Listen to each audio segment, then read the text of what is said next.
I do want to show you guys my outfit. It's this cute little skirt and like a white top. I love it. Hello everyone, it's your favorite realtor, Erica Hernandez with RE/MAX Top Realty.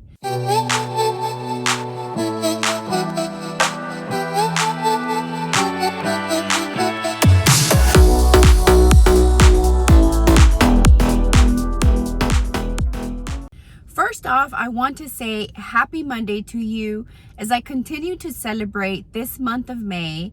I do want to stop and tell you thank you so much for all the love and support you guys gave me on my 5-year anniversary video. I really enjoy what I do, and it's nice to see other people tell me, congratulations, you're doing great. I love your work. I love watching you. It's just a blessing. So I thought I'd keep on with the celebrations. When purchasing or selling your home, every client has a very unique story. If you want to hear about 5 of my very unique client stories, please stay tuned. Don't forget to follow me on social media at Erica Houston Realtor on Snapchat, Facebook, Instagram, LinkedIn, and Twitter, and go to my website at www.erikahoustonrealtor.com. All right, guys, so let's get started. Today, I thought, with this whole 5-year anniversary, keeping it number 5, I thought it'd be really creative to share with you 5 of my client stories. Obviously, I'm not going to give their names or any information that will identify them, but I do want to share with you 5 of my client stories and how their journeys were all completely different. Maybe you can relate, maybe you have the same situation. I'm just hoping to connect with you guys so that you can see what I see when I do deal with clients in the purchase or sell side. So let's get started. All right, guys, so not in any particular order, but I did want to start with client number 1, and I'm going to name this client the Harvey client. So back when Harvey happened, I think we were all scared what was going to happen to the market. Well, especially me because I'm in this career. But with all the flooded homes, all the situation, people losing their jobs, it was just like complete madness for Harvey back in 2018. I thought that, man, I don't know if I'm going to recover in real estate, what's going to happen. It's so crazy, but things actually got really good for me after Harvey. People that were in flooded apartments or homes needed somewhere to live. And one of the things that was being offered at the time was 100% financing if you were affected by the storms, any flooding or anything that might have happened to destroy your property and things like that. So this Harvey client that I'm talking about was in this exact situation. Their apartment had flooded, they needed somewhere to live, they wanted to move out, and they no longer wanted to rent. So they took advantage of this 100% financing program that was being offered at the time. And the crazy part is they asked me, hey, help me find a home. This is what I need. What can you do for me? And so what I did is I ended up taking them to a really nice 2-story home that was a resale. So resale means that someone had already lived in it. I took them there, and they were not interested at all because they were wondering, like, what happens when they remove, all the frames from the walls? Like, who covers the holes? And what about like these little dirty areas? Are they going to repaint the entire walls? And what about the carpet? The carpet looks crazy. And so instantly I knew that the second house I was going to show them was going to work a lot better for them. And I ended up taking them to the same area, but a new construction home. Y'all, the reason I brought this client up because I have never sold a house so darn fast. I actually took them to that resale house and then the new construction, and we went under contract with that new construction. They walked in, they said, hey, Erica, this is it. I love it. What do we do next? And so I submitted the contract. They closed, they were happy, and they only saw 2 houses. That just goes to show that when you know, you don't have to keep looking, guys. Like, the number one question people ask me is, how many houses does a person have to see before they find the one? And the answer is very different for everyone. But in this particular case, they saw 2 and that was all they needed. Once they walked into that new construction, they knew that that was the one. All right, moving on to client number 2. I'm going to call this client second time is a charm. Normally we say third time's a charm, but second time is a charm because I had a client who was interested in purchasing a home, and the market wasn't crazy yet like it is now. But we did know that there was multiple offers in. However, my client said, I'm not interested in going over the asking price. This is my best offer, full price, and a few other details that they try to make a strong offer. Unfortunately, yeah, we lost the house and we were so crushed. Both my client and I were so crushed that we lost it. But I kind of already knew that it was a possibility that we would lose the house. So to make a long story short, we're kind of stalking the house to see if it comes back on the market for any reason. One day I get a notification to my phone that says back on the market, and I immediately call my client right away and say, are you still interested? I need to move fast. I call the agent and ask him, hey, we made a really good offer. Would your sellers consider? And they just said, resubmit the offer because we're going to put it back on the market and give everyone a fair chance. And so this time around, my client was a lot more aggressive with the offer.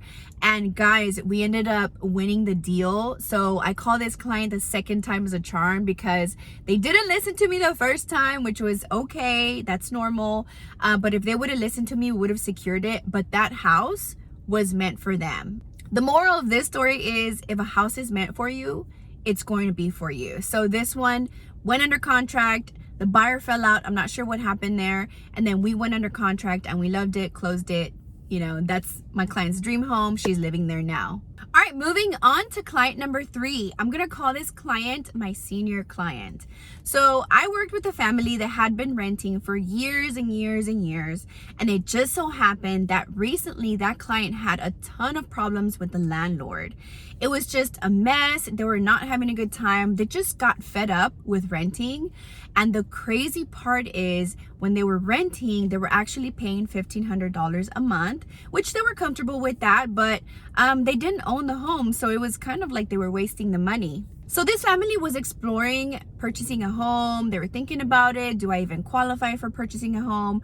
What does that mean? The client was already like in their 70s. And so they actually met up with me. We spoke. We got them pre-approved.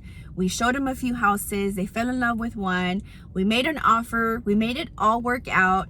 And the beauty about this was that the home that they bought was much bigger than the rental house they were living at.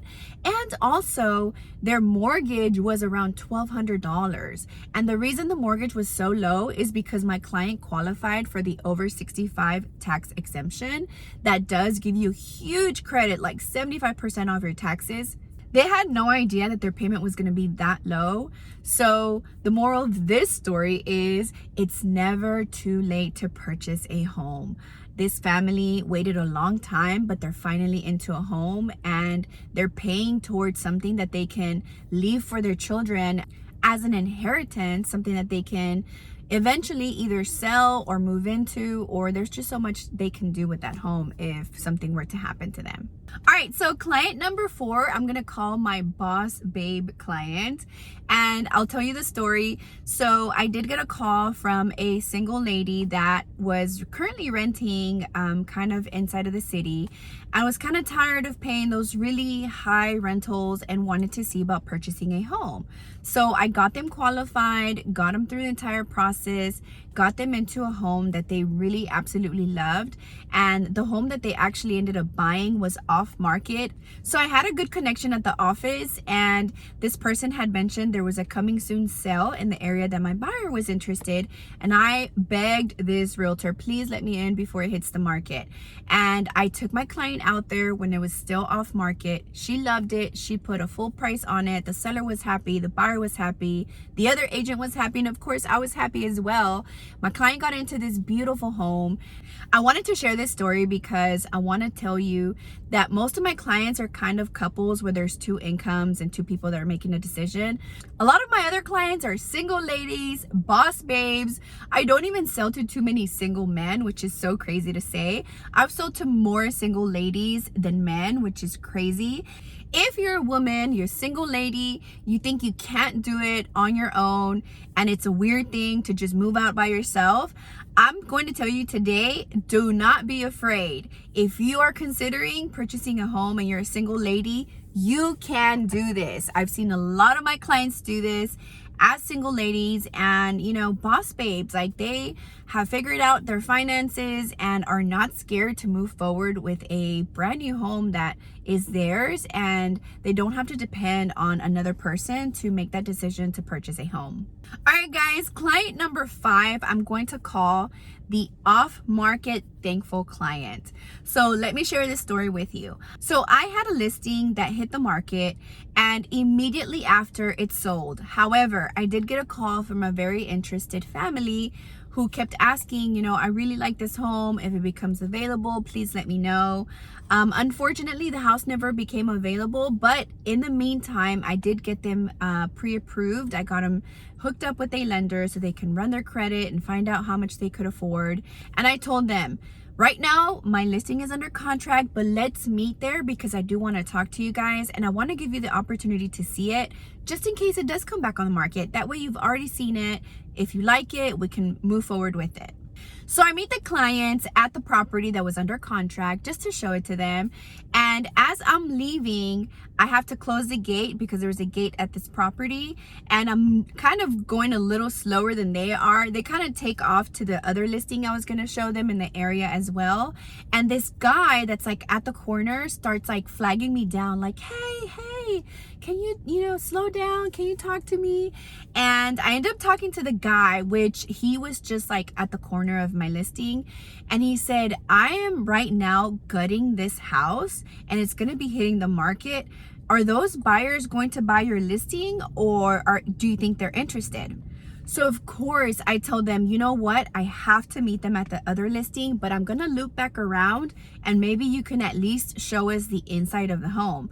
So he didn't agree to let us in because he said, no, the house is a mess right now. I don't want you to come in.